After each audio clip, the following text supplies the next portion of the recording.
আসসালামু আলাইকুম ওয়া রাহমাতুল্লাহি ওয়া বারাকাতুহু। সম্মানিত ভাই ও বোনেরা, আপনারা যারা কাছ থেকে অথবা দূর থেকে দৈনন্দিন জীবনে সার্বক্ষণিক জিকির এবং দোয়া সংক্রান্ত বিষয়ে জানার জন্য দেখছেন, আপনাদেরকে অন্তরের অন্তঃস্থল থেকে মোবারকবাদ জানাচ্ছি। সম্মানিত ভাই ও বোনেরা, জীবনে আমরা ভুল করি, প্রত্যেকটা মুহূর্তে ভুল করছি। চোখেরও ভুল হচ্ছে, কানের ভুল হচ্ছে, অন্তরে ভুল করছি, চিন্তার জগতে ভুল করছি, হাত দিয়ে অনেক সময় ভুল করে যাচ্ছি, পা দিয়ে অনেক সময় ভুল করতেছি।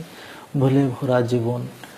আল্লাহ রাসূল সাল্লাল্লাহু আলাইহি ওয়াসাল্লাম বলেছেন, এই ভুলের মধ্যেও হে মানুষ, তুমি যদি সকালবেলা একটা দোয়া পড়ো আর সন্ধ্যা হওয়ার আগে যদি তুমি মরে যাও, জান্নাত তোমার গ্যারান্টি হয়ে থাকলো।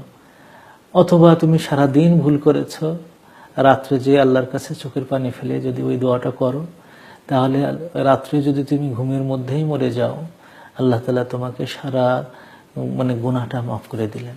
তাহলে আমরা সকালে এবং রাতে, সকালে যখন আমরা ফজরের নামাজ পড়ব তখন এই দোয়াটা পড়ব, আবার যখন ঈশার নামাজ পড়ব তখন এই দোয়াটা পড়ে আল্লাহর কাছে নিজেদেরকে সমর্পণ করব।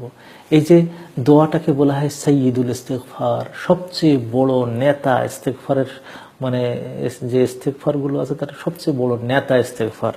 এটা আমি একবার পড়ি, আপনারা সবাই শুনে মুখস্থ রাখার চেষ্টা করবেন, রেকর্ড করে রাখবেন, মুখস্থ করবেন। যাদের মুখস্থ আছে তারাও বারবার পড়তে থাকবেন। আউযু বিল্লাহি মিনাশ শাইতানির রাজিম। বিসমিল্লাহির রহমানির রহিম।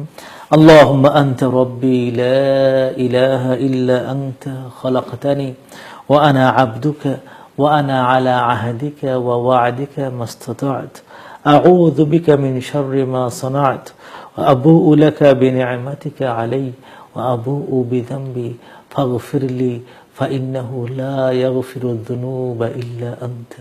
এর অর্থ হলো এই যে, আল্লাহ, তুমি ছাড়া আমার আর কোনো ইলাহ নেই এবং তুমি আমাকে সৃষ্টি করেছ, আমি তোমার বান্দা এবং আমি যতটুকু পারি তোমার সাথে যে ওয়াদা আমার হয়েছে, যে অঙ্গীকার আমার হয়েছে, সেই ওয়াদা এবং অঙ্গীকার মতো চলার চেষ্টা করি। আল্লাহ, আমি যা খারাপ কাজ করে ফেলেছি আমি তার থেকে তোমার কাছে আশ্রয় চাচ্ছি। ও আল্লাহ, তুমি যে আমার উপরে অসংখ্য নেয়ামত দিয়েছ, এই মুহূর্তে তা স্মরণ করছি। আমার এই গুনার কারণে তুমি সেই নিয়ামতগুলো উঠিয়ে নাওনি। তোমার এই নিয়ামতগুলো আমি অখণ্ড চিত্তে আমি স্বীকার করে নিচ্ছি এবং সেই সাথে সাথে এটাও স্বীকার করে নিচ্ছি যে আমি গুনাহ করে ফেলেছি। আল্লাহ, তুমি আমাকে ক্ষমা করে দাও এবং তুমি যদি না ক্ষমা করো তাহলে আর কেউ ক্ষমাকারী নেই, তুমিই একমাত্র যিনি ক্ষমা করেন। যদি কেউ এই দোয়াটা পড়ে, আপনি চিন্তা করেন, ভাষাগুলো দেখেন। আমাদের মুশকিল হলো যে দোয়াগুলো যখন পড়ি তখন আমরা অর্থ জানি না বলে আমাদের মনের ভাবটাও এরকম তৈরি হয় না।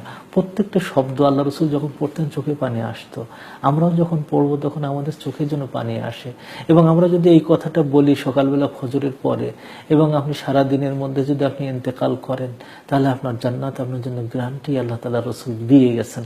এবং যদি রাত্রে যদি আপনি এই দোয়াটা পড়ার পরে আপনি ঘুমান অথবা কোনো কাজ করেন, তারপরে যদি আপনি আল্লাহ না করুন ইন্তেকাল করেন, আল্লাহ তাআলা সব গুনাহ মাফ করে দিয়ে আল্লাহ তাআলা আপনাকে জান্নাতের জন্য সিলেক্ট করবেন।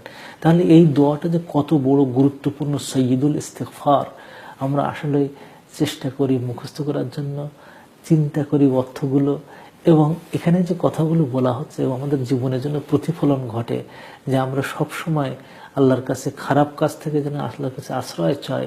আল্লাহ, তুমি আমাকে খারাপ কাজ করাই না। আল্লাহ, তুমি আমাকে এক মুহূর্তের জন্য আমার হাতে ছেড়ে দিও না। তুমি তোমার কাছে আমার জীবনটা রেখে নাও, আমার কাজগুলো তোমার হাতে রেখে নাও। এইভাবে যদি আমরা দোয়া করতে থাকি, অবশ্যই আল্লাহ তাআলার বন্ধুতে পরিণত হতে পারবো। আল্লাহ তাআলা আমাদের তৌফিক দান করুন। আপনারা সবাই ভালো থাকুন এবং এই দোয়াগুলো যেন আমরা দৈনন্দিন জীবনে প্রতিটি মুহূর্তে আমরা যেন আমাদের জিহ্বাকে আমরা সচল রাখি, এই দোয়ার মাধ্যমে আল্লাহর বন্ধুতে পরিণত হয়ে যায়। এই কথাগুলো বলে আপনাদের কাছ থেকে আমি দোয়া চাচ্ছি, আপনাদের জন্য দোয়া চাচ্ছি। আসসালামু আলাইকুম ওয়া রাহমাতুল্লাহি ওয়া বারাকাতুহু।